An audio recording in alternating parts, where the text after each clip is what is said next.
Summer అనగానే ఫస్ట్గా మనకు గుర్తొచ్చేది అయితే ఐస్ క్రీమే. ఈరోజు అయితే మీకు ఒక హెల్దీ ఐస్ క్రీమ్ షేర్ చేస్తున్నాను, ఖచ్చితంగా ట్రై చేయండి.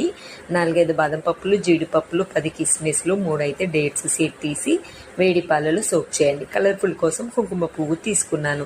కుంకుమ పువ్వు అయితే నేను షాప్లో తీసుకున్నానండి, ఇక్కడ ట్యాగ్ చేయడానికి రాదు, ఎవరిస్ట్ వాళ్ళది బాగుంటుంది.